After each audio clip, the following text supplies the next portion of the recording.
केंद्र सरकार द्वारा जातिगत जनगणना कराए जाने के निर्णय पर प्रेस वार्ता का आयोजन किया गया।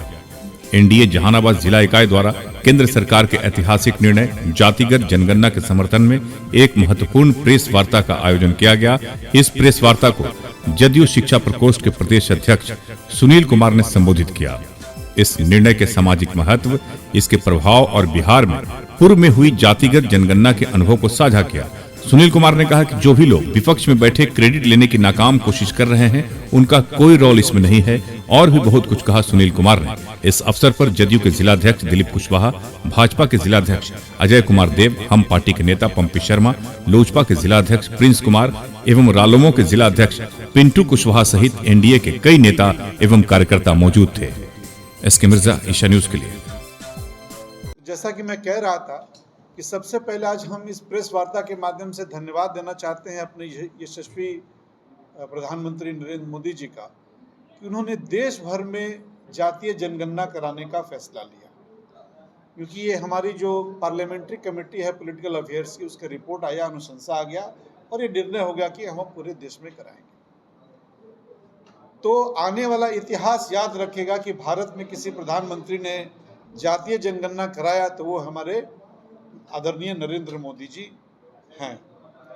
अब रही दूसरी बात कि बिहार में तो सबसे पहले 1990 में हमारे माननीय मुख्यमंत्री जी ने, जो वर्तमान में माननीय मुख्यमंत्री जी हैं, हमारे पार्टी के राष्ट्रीय अध्यक्ष जी हैं नीतीश कुमार जी, जब वीपी सिंह जी प्रधानमंत्री थे 1990 में, तो ये कृषि राज्य मंत्री थे। उस समय इन्होंने जाति आधारित जनगणना की बात उठाई थी। तो उस समय हुआ कि वो प्रक्रिया चलना शुरू हो गया है, अब उसका समायोजन करना मुश्किल है। ये 1990 की बात है। उसके बाद 2018, 2019 और 2022 ये 3 साल महत्वपूर्ण है जानकारी के लिए कि इन 3 सालों में जो निर्णय हुआ बिहार में जातिगत आधार जनगणना कराने का, उसमें ये तीनों समय एनडीए की सरकार थी। तो तेजस्वी यादव जी और राहुल गांधी जी अपनी पीठ थपथपा रहे हैं और क्रेडिट लेने का प्रयास कर रहे हैं। तो राहुल गांधी जी तो कहीं थे ही नहीं। उन कांग्रेस ने क्या गड़बड़ी किया हो तभी हम बताएंगे 2 मिनट के बाद। लेकिन तेजस्वी यादव जी उस पूरे बारात में तो सिर्फ सहबाले थे ना, दूल्हे तो हमारे माननीय नीतीश जी थे। वो तो सहबाले के रोल में है, तो समझ रहे कि हमने ही सब कराया। ये जातीय जनगणना का जो टोटल जो आपका नीति के बारे में जिन्होंने सोचा, जिन्होंने इस पर नेतृत्व प्रदान किया, जिन्होंने इस पर ठोस निर्णय लिया, वो नीतीश कुमार जी। और इसमें एक बहुत बड़ा योगदान हमारे प्रधानमंत्री जी का क्या है, उसके पीछे कहानी है जो हमारे शीर्ष नेता ने बताया, उसके मैं रिपीट कर रहा हूँ यहाँ पर। 2021 में सर्वदलीय एक डेलीगेशन मिला माननीय प्रधानमंत्री जी से। तो उस समय कुछ समय के बाद इस डेलीगेशन को मैसेज मिला कि अब प्रक्रिया जनगणना की एक दूरी तय कर चुकी है, तो अभी जातीय जनगणना का समावेश मुश्किल है, लेकिन राज्य सरकार चाहे तो अपने साधन से करवा सकती है।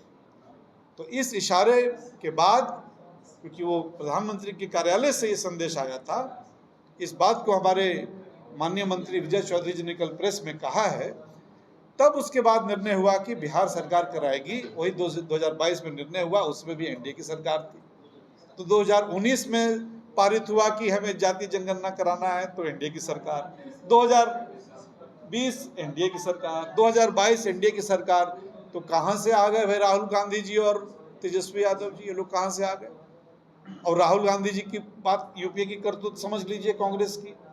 2011 में जनगणना जब हुआ, लालू जी भी उस समय किंग मेकर थे। तो उस समय आप लोगों को पता होगा या नहीं पता होगा, पॉलिटिकल वर्कर्स शायद इस पर सजग न हो, प्रेस मीडिया भी पूरी जानकारी रखते हो या न रखते हो। 2011 में कांग्रेस ने, चिदम्बरम जी उस समय गृह मंत्री थे, उन्होंने क्या किया कि जातीय जनगणना का एक अलग नेशनल, उन्होंने बोला कि नेशनल पॉपुलेशन रजिस्टर में दर्ज करने के लिए हम एक अलग सर्वेक्षण कराएंगे, और उसका नाम उन्होंने रख दिया सोशल इकोनॉमिक कास्ट सेंसस। और वो करके वो डाटा उन्होंने कलेक्ट किया, लेकिन कोई पब्लिश नहीं किया, प्रकाशित नहीं किया। उसी तर्ज पर 2014 में कर्नाटक में भी गणना हुआ, आज कांग्रेस की सरकार है कर्नाटक में, तो कांग्रेस क्यों नहीं पटल पर ला देती है जाति आधारित जनगणना? पहली बात तो कि ये पीठ थपथपाते हैं, अभी तेलंगाना पे पीठ थपथपा रहे हैं कि हमने 1 महीने में जातीय गणना करा लिया। अरे भाई, बिहार से कंपैरिजन कर लीजिए आप। 35,000 सुपरवाइजर को 1 महीना ट्रेनिंग दिया गया। 2,36,000 जो गणना करते हैं वैसे लोगों को, प्रोफेशनल्स को लगाया गया। 2 बार काउंटिंग हुआ। पहला राउंड में हाउस होल्ड काउंटिंग हुआ, फैमिली काउंटिंग हुआ, फिर हेड काउंटिंग हुआ। तो हम लोगों ने सच्चाई के साथ काम किया है ना। तो एक लंबी फहरिस्त है योगदान का। पूरे इंडिया याद रखेगा कि भारत में किसी ने लागू किया तो प्रधानमंत्री मोदी जी, और बिहार में किसी ने लागू किया तो नीतीश कुमार जी। और नीतीश कुमार जी की ये नीति एक विजनरी नीति साबित हुआ। और भी बहुत सारे उदाहरण हैं।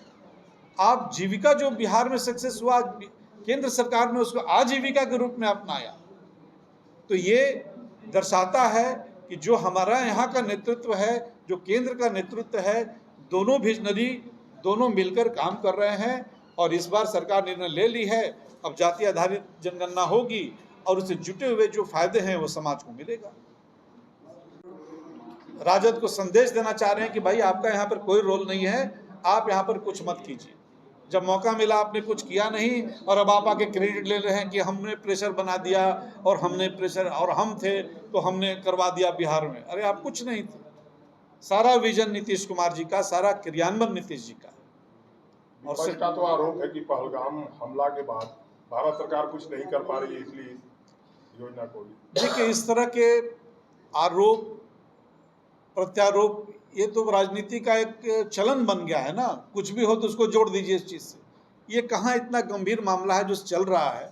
बिहार ने जनगणना जो कराया वो तो हाई कोर्ट ने रोक दिया, सुप्रीम कोर्ट में हमारा मैटर चल रहा है।